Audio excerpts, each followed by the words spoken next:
Italy embassy की जो appointment है वो आपको सबको पता है कि काफ़ी मुश्किल से मिलती है। वो आपको कितनी देर अप्लाई करने के बाद मिलेगी, कितनी बार अप्लाई करने के बाद मिलेगी, कौन सी ईमेल आईडी किसके लिए है, किस आईडी पर किसको अपॉइंटमेंट मिलेगी, यानी कि आपके मुतलका काम की कैटेगरी कौन सी है, आपके मुतलका ईमेल आईडी कौन सी है जिस पर आप अपॉइंटमेंट के लिए अप्लाई करेंगे तो आपको अपॉइंटमेंट मिलेगी, और किस आईडी पर आपकी जो ईमेल है वो बिल्कुल यूजलेस है, वो किसी काम की नहीं। इसके मुतल्लिक बात होगी इस वीडियो में।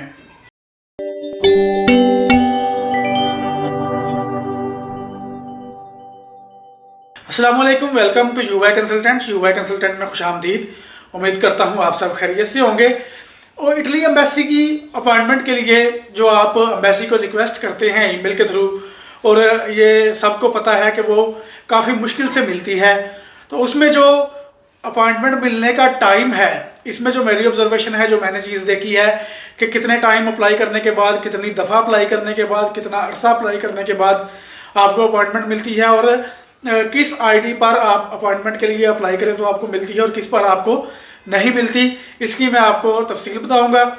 इसमें इटली एम्बेसी की जो वेबसाइट है, उन्होंने अपने पेज पर जो ईमेल एड्रेस की लिस्ट दी हुई है, उसमें दो किस्म के उन्होंने ईमेल एड्रेस मेंशन किए हुए हैं। एक तो ये हैं उनके जो सर्टिफाइड ईमेल एड्रेस हैं, जिनको स्पीड आईडी ईमेल एड्रेस या पैक आईडी के ईमेल एड्रेसेस हैं, और एक उनके जनरल ईमेल एड्रेस हैं जो उनकी अपनी वेबसाइट जिनकी डोमेन है, और वो रीडायरेक्ट होते हैं जिस पर आप जीमेल के थ्रू भी ईमेल भेजेंगे, याहू के थ्रू भेजेंगे, किसी भी सर्विस के थ्रू ईमेल भेजेंगे तो उनको ईमेल मिलेगी।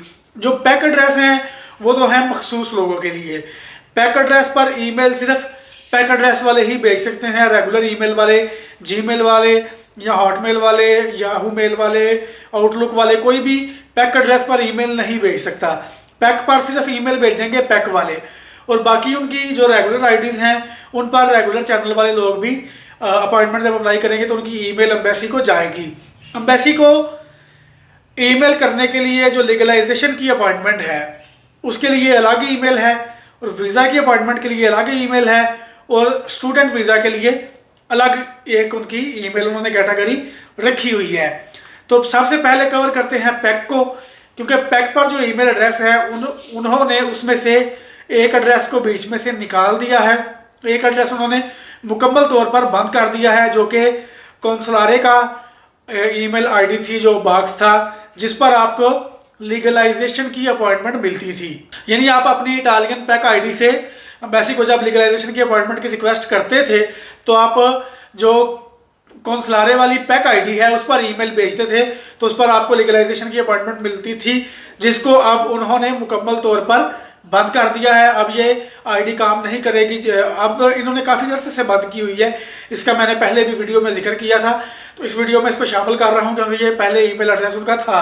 उसके बाद वीज़ा के लिए एक पैक का ईमेल एड्रेस है, आपकी स्क्रीन पर अभी सामने आ जाता है, ये AMB.Islamabad वाला। इस आईडी पर आप वीज़ा की रिक्वेस्ट कर सकते हैं पैक आईडी से। वो आपको सिर्फ वीज़ा की अपॉइंटमेंट देंगे, फैमिली वीज़ा की, वर्क वीज़ा की, या जो शॉर्ट टर्म कैटेगरी वीज़ा होता है विजिट वीज़ा उसकी। इसके अलावा जो रेगुलर बॉक्सेस हैं, उनके जो रेगुलर ईमेल आईडी हैं जिस पर कोई भी बंदा ईमेल कर सकता है एम्बेसी को, उसमें ये कौंसलारे वाली जो ईमेल आईडी है इस पर आप लीगलाइजेशन की अपॉइंटमेंट अप्लाई करेंगे, और उसके बाद आती है ये विजिटी वाली जो आईडी है, इस पर आप वीज़ा की अपॉइंटमेंट अप्लाई करेंगे, और उसके बाद ये जो नीचे आ रही है विज स्टूडियो, ये स्टडी वालों के लिए है। विज स्टूडियो जो है इस पर स्टूडेंट्स लोग अपनी एम्बेसी को जो रिक्वेस्ट करेंगे वो इस पर भेजेंगे, लेकिन स्टूडेंट लोगों को इस तरह अपॉइंटमेंट मिलेगी नहीं। आप बेशक अप्लाई करें या ना करें, आपको ईमेल के थ्रू अपॉइंटमेंट नहीं मिलनी। स्टूडेंट लोगों को, जो स्टूडेंट हैं उनको एम्बेसी की तरफ से खुद ही अपॉइंटमेंट आएगी उनके डिमांड आईडी नंबर के मुताबिक जो उन्होंने एडमिशन करवाया है उस हिसाब से। अब बात करते हैं कि आप अपॉइंटमेंट जो अप्लाई करते हैं इसका जवाब कितने अरसे में आता है और कितनी बार अप्लाई करने से आता है। तो इसका जवाब ये है कि ये बिल्कुल एक रैंडम टाइम है। इसमें बहुत बड़ा टाइम फ्रेम भी है और बहुत छोटा टाइम फ्रेम भी है। बहुत जल्दी भी जवाब आ जाता है और काफ़ी लेट भी जवाब आता है। मुझे इन दिनों में रिसेंटली 10 दिन और 12 दिन के फ़र्क पर 2 अपॉइंटमेंट्स आई हैं लीगलाइजेशन की। यानी कि एक जो मैंने अप्लाई की है वो 10 दिन बाद उसकी अपॉइंटमेंट आ गई। एक मैंने अप्लाई की, 12 दिन बाद उसकी अपॉइंटमेंट आ गई। लेकिन मुझे खुद ही, ये भी मैंने ही अप्लाई की हैं, इसके अलावा भी मैं कई अप्लाई कर रहा हूँ, जिनमें से अक्सर का जवाब 2-2 माह बाद आता है, 2-2.5 माह बाद, 3 माह बाद, और कुछ ऐसी हैं जिनको 6-6, 7-7 माह भी हो गए हैं और जवाब नहीं आया।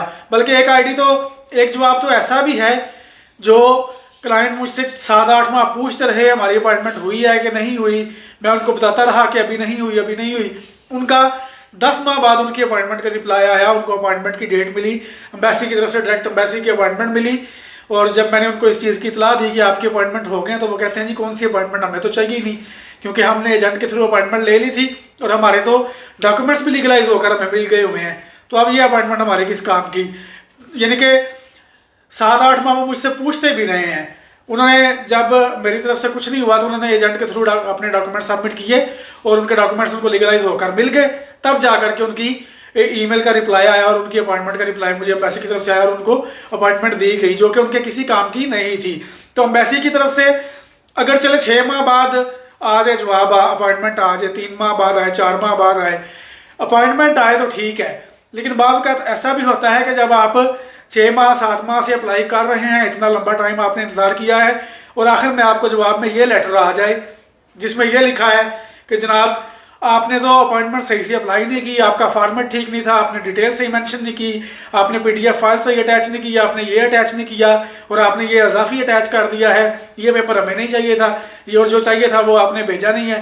ये ऑब्जेक्शन अगर आ जाए तो सोचिए कितनी फ्रस्ट्रेशन होती है। ये चीज़ नाकाबिले बर्दाश्त है। लेकिन आप उनकी वेबसाइट पर जाएँ, इटली एम्बेसी की वेबसाइट पर जाएँ और जो लीगलाइजेशन का पोर्टल फॉर्म जहाँ पर आप फिल करते हैं, उधर से उनकी रिक्वायरमेंट देखें, जो उन्होंने रिक्वायरमेंट दी हुई है उसको गौर से देखें और उसके मुताबिक अपनी फ़ाइल बनाकर एम्बेसी वालों को ईमेल सेंड करें, ताकि अगर आपको लेट भी जवाब आए, 3 माह बाद, 4 माह बाद भी जवाब आए, तो कम से कम आपको अपॉइंटमेंट ही आए, एतराज़ ना आए, ऑब्जेक्शन ना आए। और रही बात अपॉइंटमेंट की कैटेगरी की कि आ कौन सी रही है, अपॉइंटमेंट इन दिनों में जो खुद मैंने रिसीव की हैं वो सिर्फ और सिर्फ लीगलाइजेशन की अपॉइंटमेंट्स हैं। लीगलाइजेशन के रिगार्डिंग आपका फैमिली रीयूनियन वीज़ा भी होता है और EU फैमिली वीज़ा भी होता है, और इटली में किसी बंदे ने अपनी रजिस्ट्रेशन करवानी हो तो उसके भी ये काम चीज़ आती है। बहरहाल वीज़ा की अपॉइंटमेंट मुझे खुद डायरेक्टली मुझे रिसीव नहीं हुई, वैसे आई हैं और मैंने भी करवाई हैं, लेकिन किसी के थ्रू, तो खुद मुझे डायरेक्ट लीगलाइजेशन की अपॉइंटमेंट्स आ रही हैं, वीज़ा की अपॉइंटमेंट एम्बेसी की तरफ से मुझे नहीं आई। तो ये है इनका एक टाइम फ्रेम जिसके हवाले से मुझे काफ़ी पूछा जा रहा था कि कितनी बार अप्लाई करना है, कैसे करना है, कब करना है, कितनी दफ़ा, कितना टाइम, ईमेल में लिखना क्या है, ईमेल में अटैच क्या करना है और ईमेल सेंड करने का टाइम क्या है, ये सारा कुछ आपने खुद डिसाइड करना है। जो एप्लीकेंट अप्लाई कर रहा है ये सारा काम आपने खुद ही देखना है कि आपको क्या लिखना है उसमें।